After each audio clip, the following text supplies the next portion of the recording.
Revelation of A.S.H. The Revelation Night Series, Book 1. We thought it was a hoax, a Halloween hoax. Vampires, werewolves, those weren't real things. We didn't know the threat was real until after it began. By then, it was too late to save ourselves. For nearly 100 years, they planned to slowly reveal to the public the existence of nonhumans, using fiction literature, the visual media industry, and later social media. The plan was crafted to create a societal acceptance of those who were born different. Attitudes were changing. It was working. Then the Pure Human Movement terrorists launched a biochemical weapon during a mid-October blizzard in the Colorado Rockies with horrifying results. The Revelation plan failed in one night as deranged vampires and werewolves attacked everyone they found. Nearly 2 million died. The question shouted in the aftermath of the Revelation plan failure was, how could this have happened? The question whispered, could it happen again? Chapter 1. More Things in Heaven and Earth. Shakespeare once wrote, "There are more things in heaven and earth, Horatio, than dreamt of in your philosophy." He was right, because he was one of them. 6 months before the Revelation night disaster. I do not agree. It is in the water supply. Give it time to work. We do not know the effects such an action could have. The nons are getting suspicious. They have as many people working on this as we do, a golden blonde man argued. A platinum blonde woman on his right nodded. I agree. There are too many variables that could affect the distribution in this manner. I want another plan proposed. A short man in a lab coat scowled at them. We have to do something. They are going to go public in less than 2 decades. We need to suppress them now. Spraying the A.S.H. into the air under the guise of killing insects is the least suspicious way to distribute in the concentration we need, as well as adding it to the automatic aerosol sanitizers that will put it in every building in every city. In weeks, we could have control of our country back and not have to worry about those mutations taking over. He was so adamant in his belief that he was actually shaking as he argued his point and spitting as the words of his hatred spewed out. Keith, we do not know the effect the ELM will have on the genome-carrying humans. We can't just expose them to those drug levels like the nons. They are still people. They still have rights. The one called Keith smirked. You just say that because you're married to one of them and have mongrel children.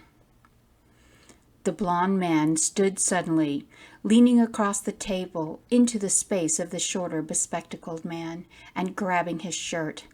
He hauled Keith out of his chair and halfway across the table. His voice promised violence. My wife and my children are humans, just like you. They will stay humans. I created the vaccine additive for them. Everyone now benefits without the previous side effects.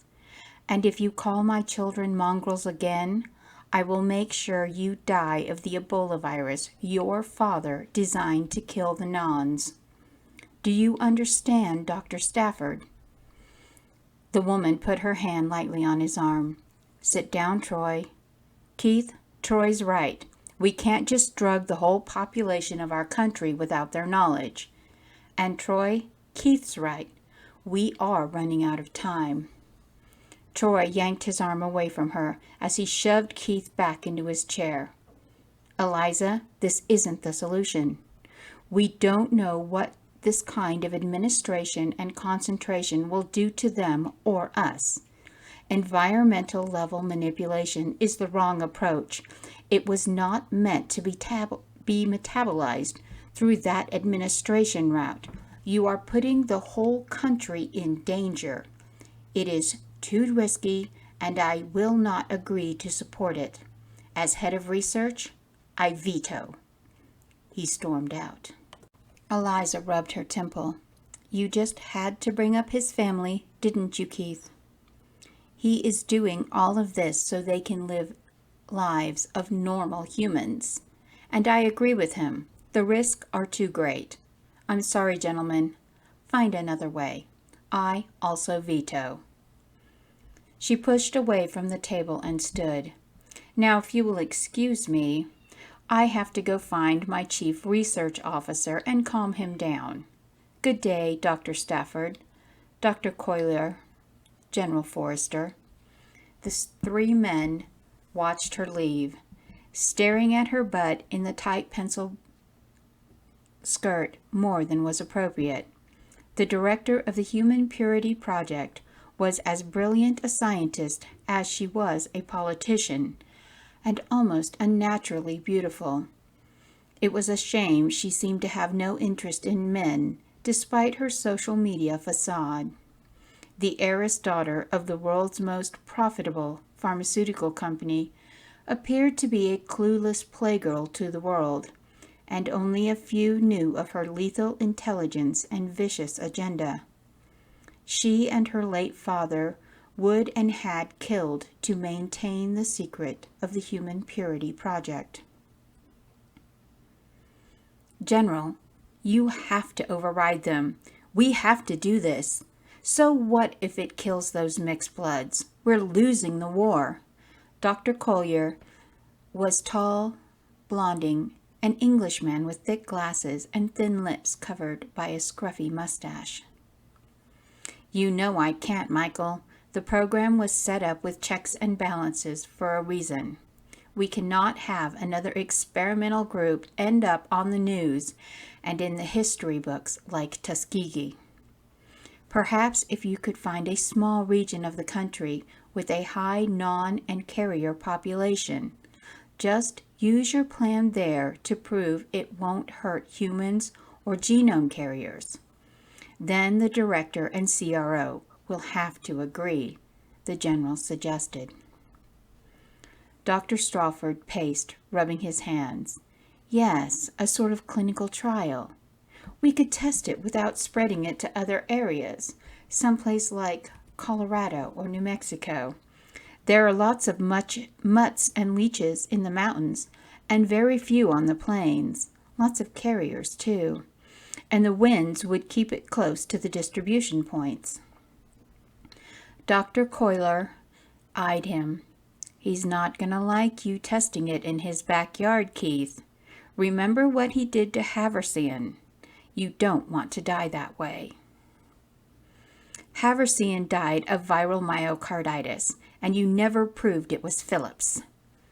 "I'll find a way to do it that he doesn't figure it out," Dr. Strawford snapped.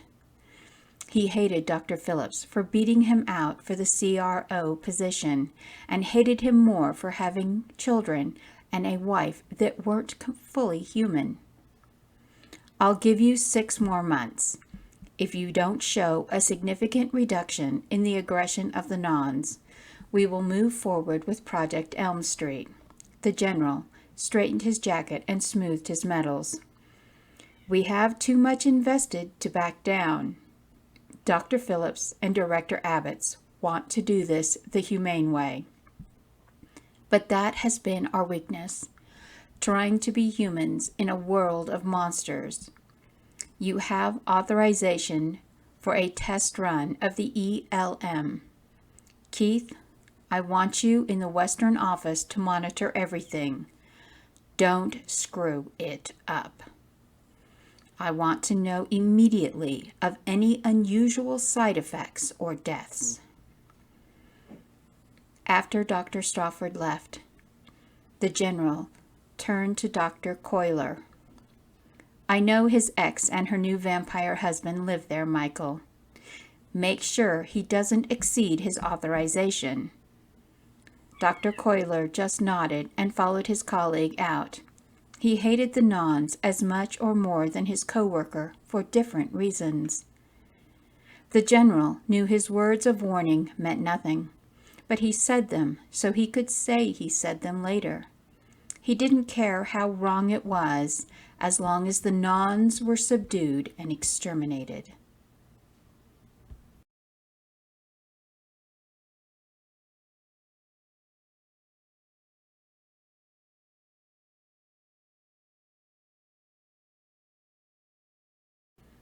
The elevator chimed as Director Abbott mulled over what to say to the most brilliant man she had ever known or loved.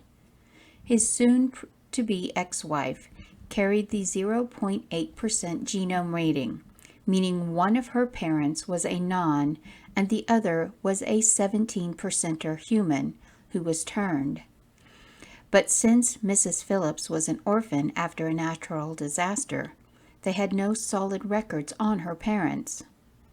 Troy almost lost it when he discovered the truth.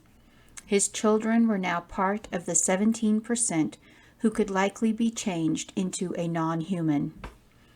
His wife was given an oblation after their son's 5th birthday, so unless her body miraculously healed, she would have no more children, even though she desperately wanted them. Eliza couldn't feel guilty about the affair she and Troy were having, or the life they planned together after his divorce. They were both pure humans, and his wife, well, she wasn't. She was a nice, almost person, but there were bigger things at stake. Once the elevator opened, Eliza glided past the cubicles toward the chief research officer's office on the research floor. Many heads turned to watch her pass. Not all were male. She was an unusually beautiful woman for not being part fae, even when she was scowling like she was now. She slammed his door open and demanded loudly enough for everyone to hear, "Dr. Phillips, my office, now." Her office was the only one on the floor made of glass that could turn opaque for security reasons. She was the only one allowed to keep secrets here. Her secretary nodded as she stood by the door with a stack of papers. On top was a note from the general. It read, "ELM testing approved for limited area for 6 months. Contain him." She crumpled it and tossed it in the bin as Troy walked in. For her secretary's sake, she snarled, "Sophie, close the door. No one bothers us for an hour. What exactly was that little temper tantrum about, Dr. Phillips?" As the door closed, she hit the button to secure the room. The walls turned white. He stalked over to her desk and flopped in a high-back chair. Project ELM should be shelved. It's too risky to the carrier humans at the levels they want to use. The A.S.H in the water and food supplies needs to be given time to reach therapeutic levels so it will properly suppress the aggression hormone of the Nons. Do you have another plan if it doesn't? Because the General and the Security Committee want results last week. She reminded him. He only frowned, so she walked around the desk to him. "What's wrong, Troy? You're not just upset about the progress meeting." He groaned. "She wants to try again. I said no because our oldest just turned 15, but I don't think she will listen. I can't stand the sadness she goes through every time it fails." He pulled her into his lap and hugged her. "I'm sorry. I know it hurts you that I still have feelings for her and them, but she's the mother of my children and she's not completely human. I understand you spent a long time with her before you knew. And she is a really sweet person. I've met her, remember? I like her too. But we have something special, and our children will be the future of our people." She traced his jaw with her fingertip. "I love you," she whispered. He grinned, lifting her before he carried her to the couch. "I know you do." As their clothes came off, he kissed the whole of her torso, and she wondered if an hour was going to be long enough. Next, Chapter 2.